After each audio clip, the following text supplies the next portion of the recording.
इधर कठिन पहाड़ी मार्गों से जाते हुए अर्जुन भी एक यक्ष को अपना साथी बनाकर अनेक डाकुओं का संहार करते हुए मन में हर्षित होते हुए उत्तम इंद्रकील पर्वत पर चले गए। पर इंद्र ने अपने पुत्र की इच्छा जान ली और वे वहां जाने का विचार करने लगे। वे देवराज इंद्र एक ब्रह्मचारी वृद्ध ब्राह्मण का रूप बनाकर उनकी परीक्षा लेने के लिए वहां पहुंचे। हाँ, तुम्हारी जो भी इच्छा हो वह मुझसे मांगो, तुम्हारे लिए कुछ भी अदेय नहीं है।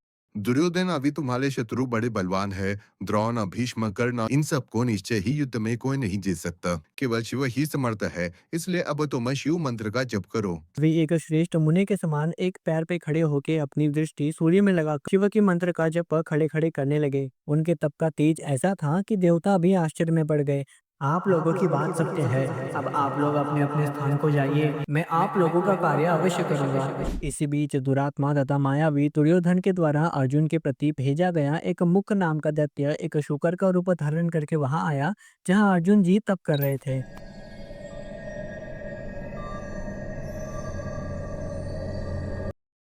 वह पहाड़ों की शिखरों को तोड़ता हुआ अनेक पेड़ों को उखाड़ता हुआ बड़ी तेजी से उस मार्ग से जा रहा था।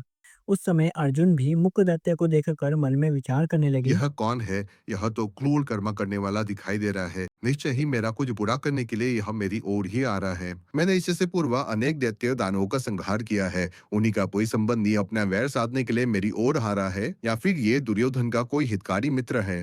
जिसके देखने से अपना मन प्रसन्न हो वह निश्चय ही मित्र होता है, और जिसके देखने में मन में व्याकुलता उत्पन्न हो वह अवश्य ही शत्रु है। सदाचार से कुल का, शरीर से भोजन का, वचन के द्वारा शास्त्र ज्ञान का और नेत्र के द्वारा स्नेह का पता लग जाता है।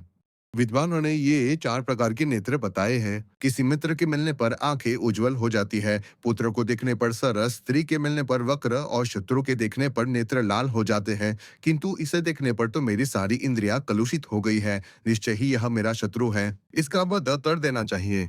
अर्जुन जब ऐसा सोच ही रहे थे, इसी बीच अर्जुन की रक्षा के लिए और उनकी भक्ति की परीक्षा के लिए भक्तवत्सल भगवान शंकर अपने गणों के साथ एक अद्भुत सुशिक्षित भील का रूप धारण करके उस दैत्य का विनाश करने के लिए शीघ्र ही वहां आ पहुंचे।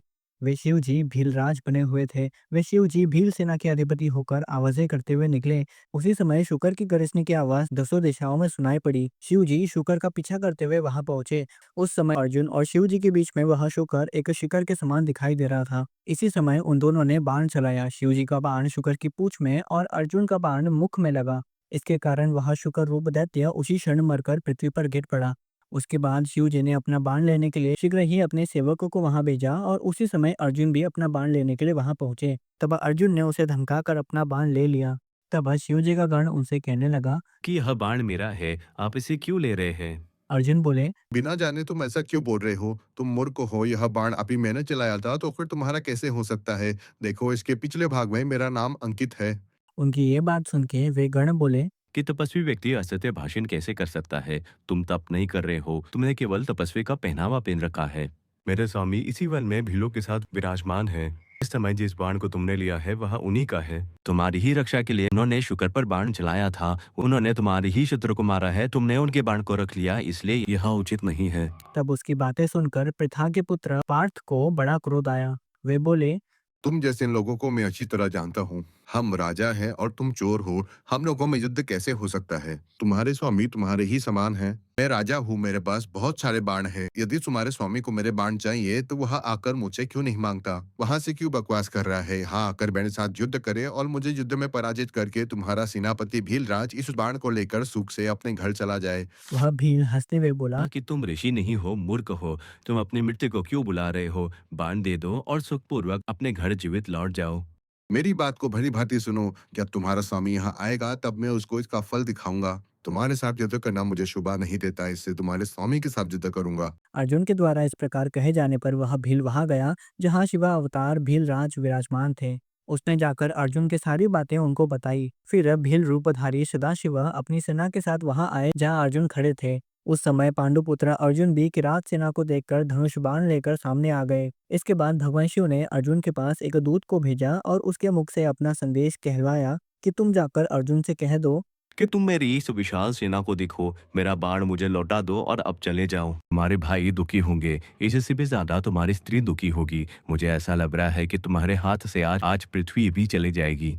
उसकी बात सुनकर अर्जुन ने तुम पुनः अपने स्वामी से जाकर कहो कि इसका परिणाम विपरीत होगा। भले ही हमारे भाई दुखी हो, भले ही हमारी विद्या नष्ट हो जाए, किंतु भीलराज मुझसे युद्ध करने के लिए यहाँ अवश्य आए। किसी जंगल में रहने वाले से एक राजा डरे, ऐसा हो नहीं सकता। तब युद्ध की इच्छा से भगवान शिव अर्जुन के निकट पहुंच गए। अर्जुन ने वहां जाकर उनके साथ भयंकर युद्ध किया। उन भीलराज ने अपने अनेक गणों और हथियारों से अर्जुन को बहुत पीड़ा पहुंचाई, पर अर्जुन ने भी शत्रुओं के सारे बाण काट डाले। जब गणों ने युद्ध करना छोड़ दिया तो अर्जुन ने शिव जी को ललकारा। अर्जुन से पीड़ित हुए सभी गण दसों दिशाओं में भागने लगे। तब अर्जुन और शिव जी में अनेक प्रकार से युद्ध हुआ। शिव जी दया करते हुए अर्जुन के पास गए, किंतु अर्जुन ने निर्दयता दिखाते हुए शिव पर प्रहार किया। तब शिव जी ने अर्जुन के सारे हथियारों को काट डाला और उनके कवचों को छिन्न भिन्न कर दिया। केवल उनका शरीर ही बच गया था। तब उन दोनों ने मल्ल युद्ध करना प्रारंभ किया। उन दोनों के संग्रामों को देखकर देवता दुखी हो रहे थे। इसके बाद अर्जुन ने भील को अपने से अधिक बलवान जानकर शिव जी का स्मरण किया और उस भील का चरण पकड़कर अर्जुन उन्हें आकाश में घुमाने लगे। तभी लीला करने वाले भगवान शिव हंस पड़े। भक्त के अधीन रहने वाले शिव जी ने अर्जुन को अपना दास्य प्रदान किया और अपना अद्भुत सुंदर रूप अर्जुन के सामने प्रकट किया। उनका रूप देखकर अर्जुन लज्जित हो उठे और मन में कहने लगे, यह तो वे कल्याणकारी शिव जी हैं जिन्हें मैंने अपना स्वामी स्वीकार किया है। यह मैंने आज क्या पर डाला।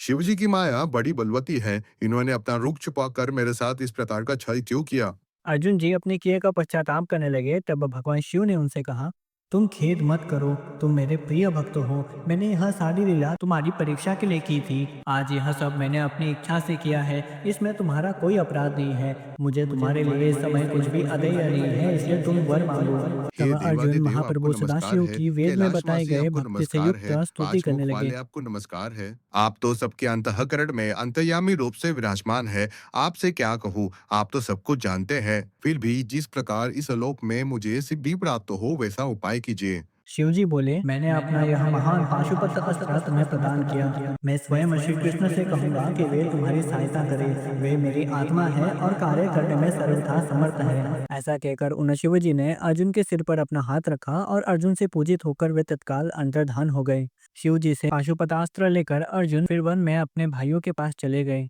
शिव जी को प्रसन्न जानकर, अपने वनवास का समय समाप्त जानकर पांडवों ने यह समझा कि अब अवश्य ही हम लोगों की विजय होगी। इसी समय अर्जुन को आश्रम पर आया हुआ जानकर श्री कृष्ण उनसे मिलने के लिए आए और सारा वृत्तांत जानकर वे बहुत खुश हुए। उन्होंने कहा, इसलिए तो मैंने कहा था कि शंकर सभी दुखों को नष्ट करने वाले हैं। मैं उनकी सेवा नित्य करता हूँ, आप लोग भी नित्य उनकी सेवा करें। इस प्रकार अर्जुन की भक्ति की परीक्षा और उन्हें पाशुपतास्त्र प्रदान करने के लिए शिव जी ने यह किरातेश्वर अवतार धारण किया था। दोस्तों, अगर आपको यह वीडियो पसंद आया हो तो इसे लाइक करें, शेयर करें और इसे सब्सक्राइब करना ना भूलना।